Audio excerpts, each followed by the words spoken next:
Hey everyone, we're going to be talking about the cultural shock within a professional environment.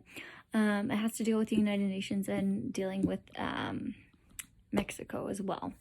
So the case comes from the viewpoint of the secretary, as her boss is part of the United Nations Environmental Program, and he was working in Kenya at the headquarters for 7 years.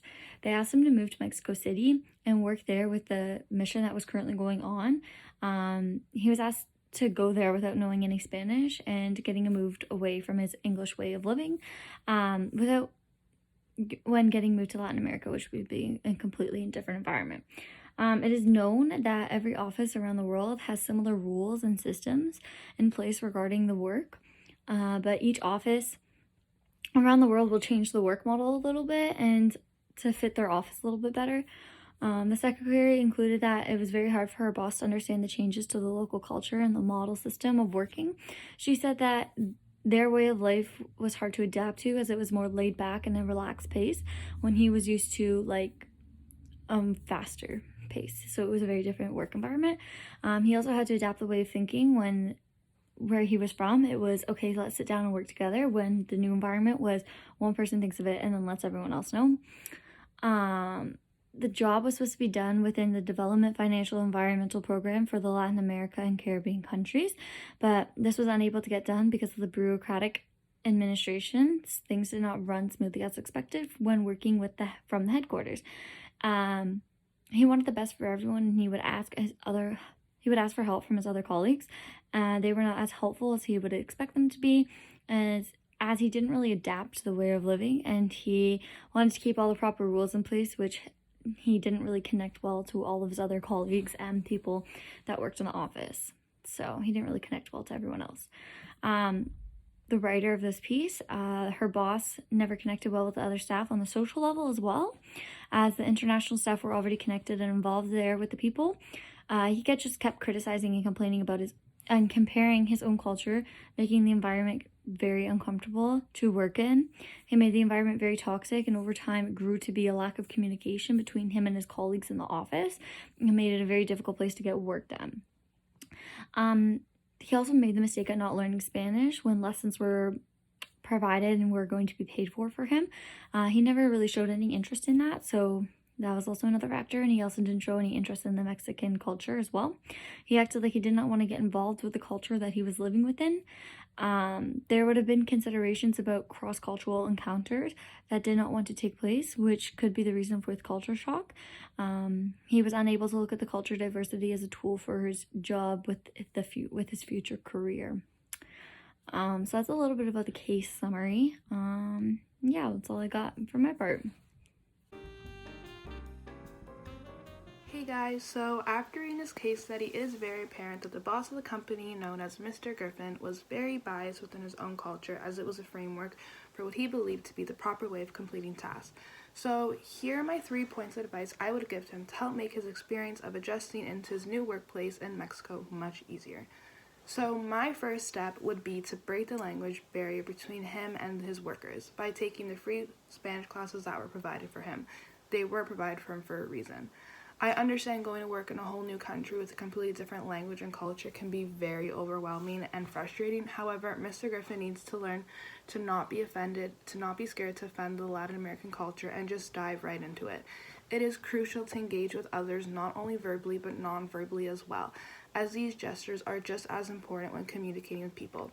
So for example, his workers could be trying to make him feel more comfortable in the new work environment by saying certain phrases or doing certain nonverbal expressions throughout the meeting, and Mr. Griffin could be missing all of these, as a translator cannot catch everything. He is missing out on the opportunity to get to know the people he's working with, and this is very important when trying to maintain a healthy workplace environment.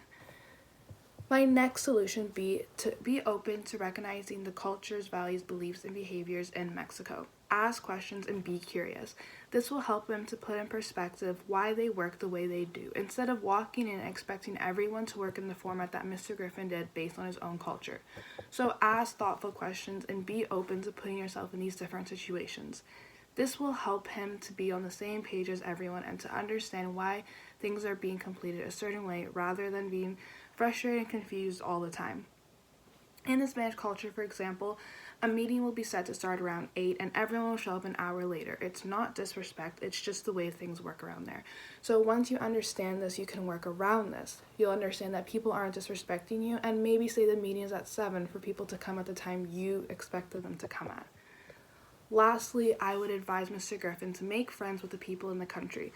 This can help him to engage in the culture and to practice his dialogue, understanding nonverbal gestures, and as well as having a great source to ask questions. Having a friend will make his experience way better, and he will be comfortable whenever he feels awkward or embarrassed to ask certain questions about the culture. His friends will be accepting and understanding of his confusion as it is a hard time. Well, those are my 3 solutions. Thank you so much for listening. Hi, my name is Vanessa, and now I'm going to be relating the class content to the case study that is involving Mr. Griffith. Culture is said to be defined as spiritual, material, intellectual, and emotional features that are in a society or a shared group that uses all means and ways of belonging to a part of society.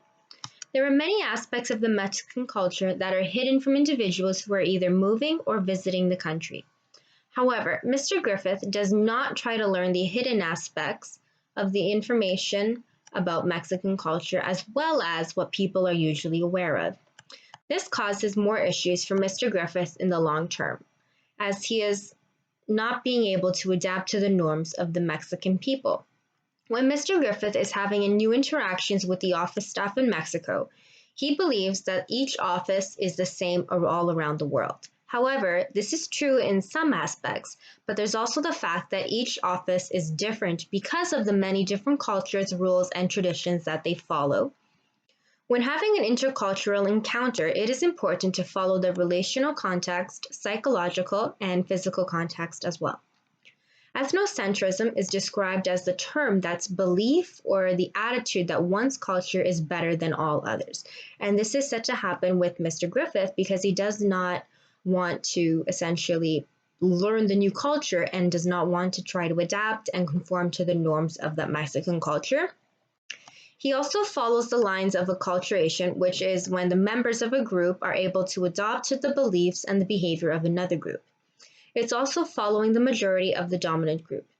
In this case, the Mexican culture is well known to be in that new office, which is being able to adapt to the language, behavior, attitudes, and values, which is what Mr. Griffith does not do. So therefore, he is not following the lines of acculturation. Mr. Griffith was entirely used to his individualistic culture of having the authority and to be able to tell his employees what to do and how to get to that specific conclusion.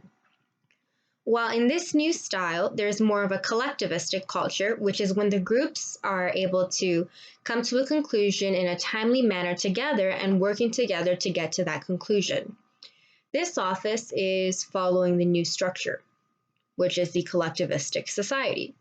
For example, this new Mexican culture, which is entirely new to Mr. Griffith, is more relaxed and encourages working together to be able to come to the same conclusions as a team. He was entirely used to coming to a decision by himself and being able to tell his employees what to do. An individualistic society includes direct conflict communication styles and solution-oriented styles, and to be able to do things by themselves. A collectivistic society involves conflict avoidance style and being able to work through problems and situations and focus on the harmony of the group. It is also essential for Mr. Griffith to follow the process of ethno-relativism in order for him to be able to understand the new Mexican culture and for him to try to avoid a culture shock. It is essential for him to be able to make friends so that he's able to have a good, strong working relationship with the individuals in and outside of the work environment. Should also be able to ask questions so that he's able to form his own opinion, as well as being able to retain that information that he needs to be able to help his work. It's also good for him to be able to ask questions and to be able to learn the new opportunities that will benefit him in the future, as well as being active in the community and to participate. Risks are the goals and the expectations that might be misinterpreted by others. He does indeed experience culture shock because he does not have any form of preparation at all before going to Mexico, for example, he does not speak the language and he's not willing to try to adapt the norm or conform to the different society and the different aspects of that working environment. He also experiences anxiety and stress. And he also moved from that familiar environment, which was working in his office and having that individualistic society, to an unfamiliar environment that shares group relationships and encourages group participation to get the conclusion while he's stepping out of his comfort zone and into that unfamiliar environment. Some of the positives are that it's self-esteem, optimism, and he's also able to learn different practices that he might not have been able to before. Some of the negatives can be that it's loneliness and it can also lead to depression. Cognitive exhaustion, as you're continuously trying to understand and place your surroundings. The ABCs of culture shock is it's affective, behavioral, and cognitive. For affective, it's the anxiety and stress to fit in within the office culture that Mr. Griffith is experiencing. Behavioral is the confusion because he does not speak the language well, and he isn't making any effort to learn or even willing to have an interpreter or someone who speaks the language better than him help to participate within that work environment. There is also the cognitive aspect, which is the limited competence, which is on his part because due to the lack of communication skills, as well as the nonverbal and verbal skills, and to being unable to complete the tasks on time because he is unaware of how to deal and work within the collectivistic culture. Okay, so to give you guys a little bit of a recap of our presentation, we started it off by introducing the case and summarizing the case study. Following that, we had 3 different remedies and solutions that included learning the language, being curious and asking questions, and also making friends. After that, we had related the course content to our presentation, and now we are hoping to spark some class discussion by asking you guys 3 different questions.